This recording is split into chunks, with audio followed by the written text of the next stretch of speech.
Pasca meletusnya peristiwa G30S 1965, muncul berbagai aksi penuntut tuntasnya peristiwa itu yang dipelopori oleh Kesatuan Aksi Mahasiswa Indonesia dan Kesatuan Aksi Pemuda Pelajar Indonesia. 5 bulan setelah peristiwa G30S PKI, penyelesaian politik yang dijanjikan Presiden Soekarno belum juga terjadi. Meski kegiatan PKI telah dilarang oleh sejumlah penguasa militer, secara resmi PKI belum dibubarkan. Sementara itu, situasi ekonomi makin parah. Pemerintah pada 13 Desember 1965 telah memotong nilai uang dari Rp1.000 menjadi Rp1. Namun, harga kebutuhan hidup makin melonjak. Masyarakat pun merasa gelisah. Mereka kemudian bersatu membentuk Front Pancasila pada tanggal 12 Januari 1966 dan mengajukan 3 tuntutan rakyat atau yang disebut juga dengan Tritura, yang isinya adalah pembubaran Partai Komunis Indonesia, pembersihan Kabinet Dwikora dari unsur-unsur G30S, dan penurunan harga-harga barang. Kondisi semakin tidak terkendali ketika Presiden Soekarno justru mengeluarkan kebijakan untuk memeriksa file Kabinet Dwikora menjadi Kabinet Dwikora yang disempurnakan, yang di dalamnya terdapat orang-orang komunis. Karena tindakan tersebut, pemerintah dinilai telah mengabaikan Tritura, dan kemudian pada tanggal 24 Februari 1966, para demonstran berusaha menghalangi dan mengagalkan upacara pelantikan kabinet tersebut.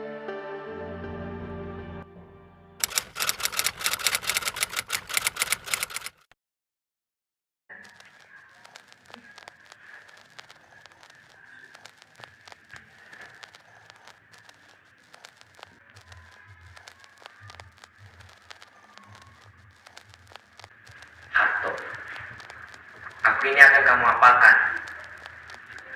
Aku ini adalah pimpinanmu. Aku kian buat apa ke? Bapak tetap saya hormati. Bagi saya, Bapak tidak hanya pemimpin bangsa, tapi sudah saya anggap sebagai orang tua saya. Betul begitu toh? Betul Pak. Insya Allah. Soalnya tergantung Bapak. Kalau benar kau masih menghormati dan menghargai kepemimpinanku, perintahkan kau untuk menghentikan demonstrasi mahasiswa tersebut. Karena mereka sungguh keterlaluan, liar, dan tidak menghormati orang tua. Mereka tidak bisa dibiarkan, Harto. Perintahkan kau untuk menghentikan mereka. Maaf Pak. Saya pikir ini semua masalah tentang pembenahan negara yang berkaitan tentang penyelesaian G30 PKI. Apabila Bapak telah membubarkan secara resmi PKI, saya pikir aksi-aksi mahasiswa itu akan dihentikan, karena itulah yang dituntut oleh mereka. Penyelesaian G30 PKI, itu lagi yang kamu katakan, Harto. Kamu telah mengatakan menghormati kepimpinanku. Tak pernah goyah Pak. Kalau begitu, laksanakanlah perintah.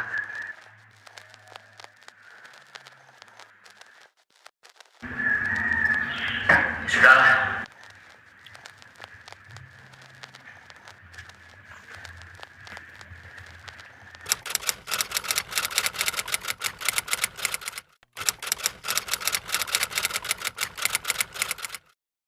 Mari silahkan duduk.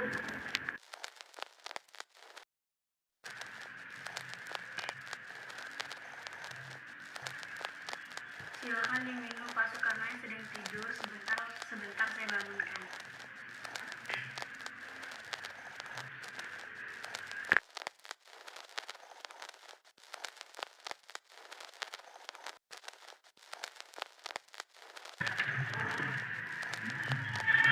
Untuk apa kalian datang kemari? Kami sengaja menemui Bapak untuk menunjukkan bahwa kami tidak meninggalkan Bapak. Kami tidak ingin Bapak merasa diasingkan oleh ABRI dan Angkatan Darat. Kamu mengatakan Angkatan Darat tidak mengasingkan aku? Kalian sendiri tahu, tentara dan Angkatan Darat ikut serta dalam demonstrasi. Untuk apa itu? Untuk menjatuhkan aku? Bukan seperti itu, Pak. Itu hanya kesalahpahaman. Kesalahpahaman? Bapak menerima laporan keliru? Itu yang ingin kalian katakan? Amir, kamu tidak perlu menutup-nutupi. Aku tahu semuanya apa yang terjadi. Bagaimana setelah situasi sidang kabinet tadi? Tidak terjadi apa-apa, Pak. Semuanya aman. Kamu bilang aman-aman, apa yang aman? Demonstrasi terus berlangsung. Kamu adalah penanggung jawab keamanan kota ini. Apa yang telah kamu lakukan untuk menghentikan demonstrasi ini? Kalian juga tidak berbuat apa-apa. Sudah, menunggu saja. Kalian ingin menjatuhkan bukan? Itu tidak benar, Pak. Tidak ada niatan kami untuk meninggalkan Bapak, apalagi menjatuhkan Bapak. Kalau ada niatan kami seperti itu, tidak mungkin kami bertiga datang kemari. Lalu bagaimana? Apa yang harus kita lakukan untuk mengatasi semua ini? Pak Soeharto berpesan bahwa ia sanggup mengatasi keadaan apabila Bapak Presiden memberikan kepercayaan kepadanya. Kepercayaan? Kepercayaan apa yang harus kuberikan kepadanya? Jenderal Soeharto sudah kuangkat menjadi Panglima Keamanan. Tapi coba lihat sekarang, apa yang aman? Mungkin dibutuhkan kepercayaan yang lebih lagi, Pak. Kepercayaan yang lebih bagaimana maksudmu? Semacam surat perintah misalnya.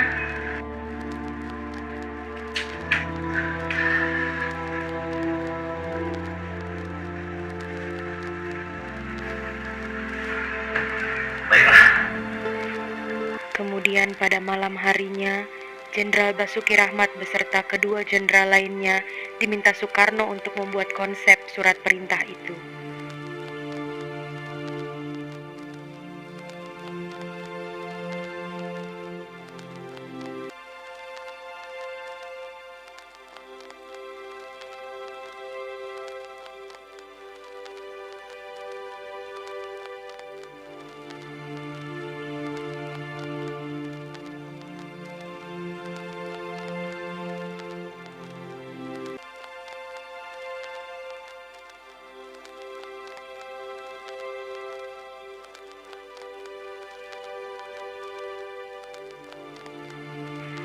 Ketiga jenderal itu kemudian memberikan konsep surat perintah itu kepada Soekarno. Kemudian Soekarno menerima konsep awal itu dan membawanya ke kamar kerjanya.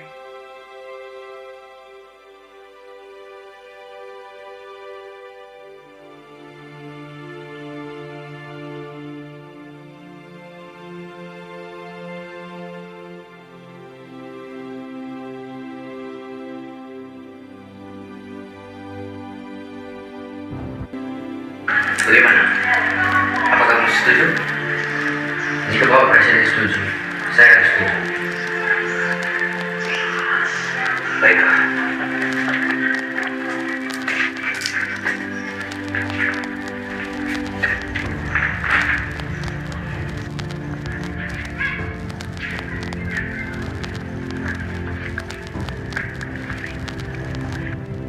Siang harinya pada tanggal 12 Maret 1966, Presiden Soekarno akhirnya menyerahkan surat perintah itu kepada Jenderal Soeharto. Baiklah, Pak. Saya akan melakukan apa yang telah saya bicarakan sebelumnya. Terima kasih atas surat Anda berikan. Baiklah, laksanakan itu. Siap.